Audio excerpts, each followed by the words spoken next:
Posting ఇవ్వాలి అంటే సంవత్సరానికి 15 లక్షల రూపాయలు ఆ పోలీస్ దగ్గర లంచం. ఇది క్లియర్, ఊరంతా తెలుసు. పోలీసు వాడు ఏం చేస్తాడు? ఆ 15 లక్షలు వసూలు చేసుకోవడానికి గంజాయి అమ్మేవాళ్ళని, గుట్కా అమ్మేవాళ్ళని, అక్రమ మార్గాల్లో సంపాదించే వాళ్ళందరికీ పోలీసులు మామూలు తీసుకుని వాళ్ళు అలౌ చేయడం జరిగింది. ఇప్పుడు ఇది పోలీసులు అవమానించినట్లు కాదంటారు? 100% పబ్లిక్ లో చెప్తాను సార్. ఓకే, అవినీతి చేయటం మనం ఆపలేం సార్.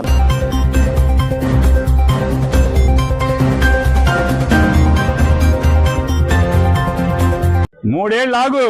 ఇదే పోలీసులు ఎవరెవరైతే ఉన్నాడో, పొద్దున ఒకడు ఉన్నాడు చల్లగా శంపందిలాగా ఉన్నాడు, ఆడిని కూడా ఇక్కడికే తీసుకొచ్చి అట్టగే నిన్ను నీ కోసం వచ్చిన ప్రతి ఒక్కరిని ఇదే పోలీసులు వాళ్ళు ఎవడెవడైతే వచ్చాడో సిఐలు, ఎస్ఐలు మొత్తం అందరినీ, TPO, TPS, assistant commissioner Gopalarao, నువ్వు బందరు వదిలి వెళ్ళిపోతావేమో.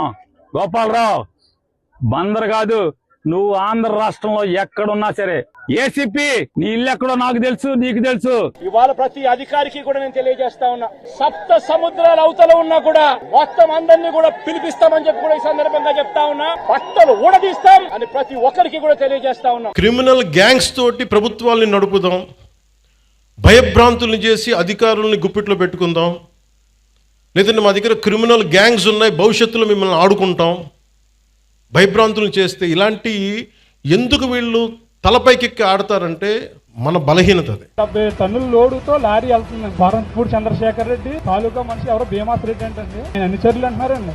ఏంటంటే గుర్తేస్తారా బాబు, వెళ్ళకండ్రా అన్నాడు. ప్రతి ఓడు గుర్తేసి కూడా చంపేసి ఓడండి. గుర్తేమని చెప్పాను, దమ్ముంటే గుర్తే సరిపోండి బాబు, ఏమవుతుంది ఎమ్మెల్యే తెలుసా మీకు? తెలుసు. ఎవరండి? ద్వారంపూడి చంద్రశేఖర్ రెడ్డి గారు. మళ్ళీ వచ్చే ఎలక్షన్ లో నెగ్గుతారైనా? ఆయనకే వేస్తాం మేము ఓటు. ఆయన కోపం ఎక్కువ అంటారు కదా, అత్యారాజుగా చేస్తున్నారు. చేయనివ్వండి, మాకేటి, మమ్మల్ని ఏం చంపట్లేదు కదా.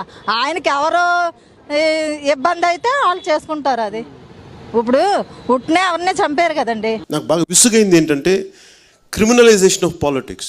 ఈ పిల్లల మీద వీళ్ళు ముద్ర వేస్తా ఉన్నారు. సంఘ విద్రోహ శక్తులుగా, నేరస్తులుగా, గంజాయి బ్యాచ్ గా, రౌడీలుగా వీళ్ళ మీద బురద వేసే కార్యక్రమం చేస్తా ఉన్నారు. మీరు రౌడీలను వెనకేసుకొస్తాం, గంజా చేసే వాళ్ళని మేము వెనకేసుకొస్తాం. తెనాల్లో గంజాయి రౌడీలను పోలీసులు పెడితే వీళ్ళు వాళ్ళకి మద్దతుగా జ్యుడిషియరీకి వెళ్ళారు, న్యాయ వ్యవస్థకి.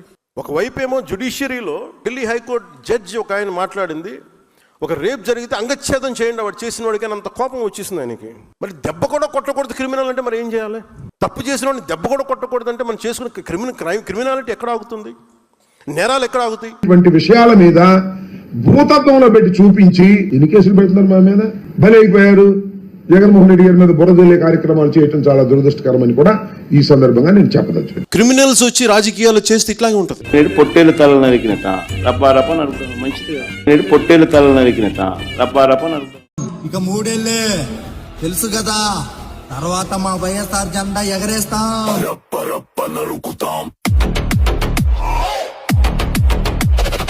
వైసీపీ శ్రేణుల అరాచకం రోజు రోజుకు పెచ్చుమీరుతోంది. తూర్పు గోదావరి జిల్లా నల్లజర్ల మండలం తూర్పు చోడవరంలో 26వ తేదీ రాత్రి కొందరు వైసీపీ నాయకులు నడి రోడ్డుపై చేరి రప్పా రప్పా అంటూ నినాదాలిస్తూ ప్రజలంతా చూస్తుండగా పెద్ద కత్తితో పొట్టేలు తలనరికారు. 2029లో గంగమ్మ జాతర రప్ప రప్ప అని రాసి ఉన్న ఫ్లెక్సీపై ఆ రక్తం చల్లి జగన్ చిత్రపటానికి రక్తాభిషేకం చేశారు. తప్ప తాగి ఆ మత్తులో జై జగన్, జై జై జగన్ నినాదాలు, రెచ్చగొట్టే వ్యాఖ్యలు చేస్తూ జనాన్ని భయభ్రాంతులకు గురిచేశారు. ఈ అరాచకాన్ని సెల్ ఫోన్ లో చిత్రీకరించి సోషల్ మీడియాలో పోస్టు చేయడంతో ఆ వీడియో వైరల్ అయింది. దీంతో పోలీసులు వారిపై కేసు నమోదు చేసి అదుపులోకి తీసుకున్నారు. నేడు పొట్టేలు తల నరికినట రప్పారప్ప నరుకుతాం, మంచిదిగా. నేడు పొట్టేలు తల నరికినట రప్పారప్ప నరుకుతాం. ఇలాంటి భావజాలం ఉండకూడదు. మానవత్వానికి నిలబడే భావజాలం ఉండాలి. క్రిమినల్స్ ని ఎంకరేజ్ చేయని పాలిటిక్స్ ఉండాలి. ఒకవైపున మా నాన్న తమ్ముడు, ఒకవైపున ఇంకొక అవినాష్ రెడ్డి ఇలా మాటలు చెప్పి ఇంకొకరి గురించి మాట్లాడుతా ఉన్నాం. ఆ పిల్లోడు ఎవరు అధ్యక్ష? నా మరో చిన్న అంటే మై ఫాదర్స్ కజన్, మరో చిన్నాన్న కొడుకు. ఎందుకు చేస్తారు అధ్యక్ష?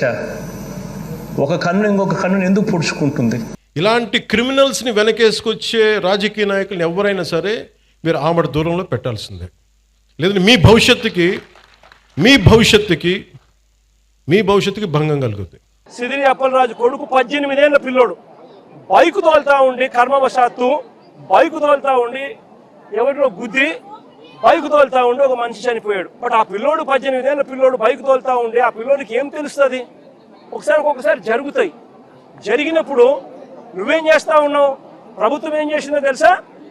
ఆ సిదిరి అప్పలరాజు కొడుకును మర్డర్ కేసులో హోమిసైడ్ సెక్షన్ పెట్టి ఇరికించాలని ప్రయత్నం చేసింది. కాకినాడలో ఎవరు ఎస్పీగా ఉండాలి, ఎవరు కలెక్టర్గా ఉండాలి నేను ఒక్కటి చేయలేదు. నేను ఓన్లీ వన్ సింగిల్ ఇన్స్ట్రక్షన్ ఇచ్చాను.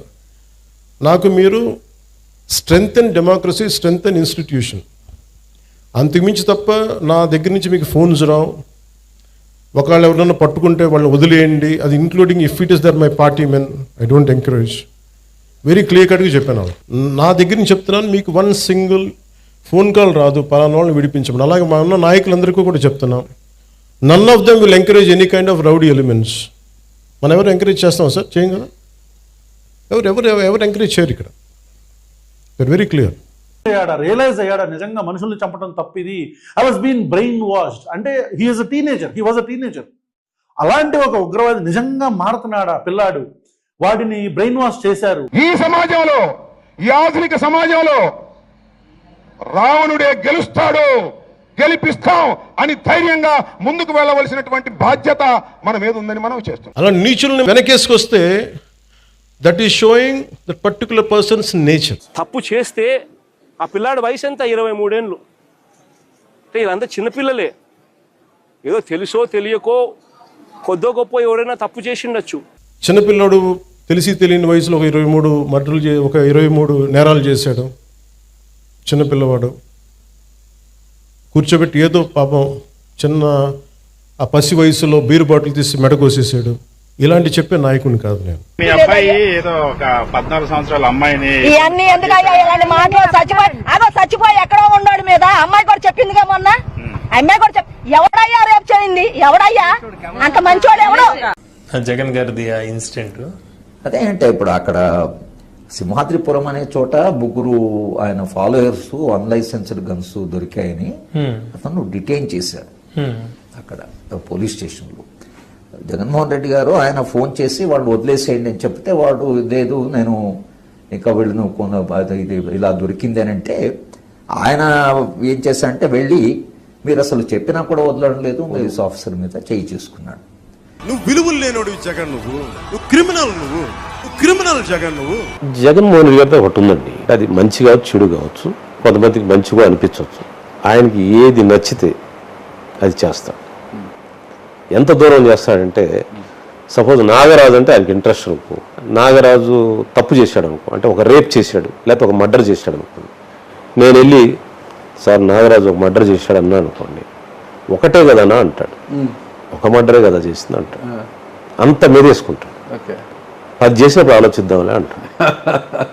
మీరు ఇలాంటి వ్యక్తులను కనుక మీరు ఎంకరేజ్ చేస్తే, ఇలాంటి భావజాలాన్ని ఎంకరేజ్ చేస్తే భవిష్యత్తు మీకే ఊహించుకోలేని పరిస్థితుల్లో మీరు ఉండిపోతారు. నేను నా రిక్వెస్ట్ ఏంటంటే స్టూడెంట్స్ దగ్గర నుంచి కానీ పెద్దల దగ్గర నుంచి కానీ all the respected individuals, highly educated individuals, ప్రజాస్వామ్యంలో డెమోక్రసీలో if you don't become a participant, if you want be a mere spectator, you're not strengthening democracy, you're weakening democracy. మీరు ఒక గ్రూప్గా ఫామ్ అవ్వండి. How come we don't have any WhatsApp group for law and order? మా ఏరియాలో సమస్య ఉంది, why can't we come together? ఎందుకంటే నేను ఇన్స్టిట్యూషన్ని బలోపేతం చేయడానుకున్నాను, బలహీనపరచడానికి లేదు. నేను ఈరోజు మీకు ఎందుకు బలంగా చెప్తున్నానంటే you have to have a collective spirit.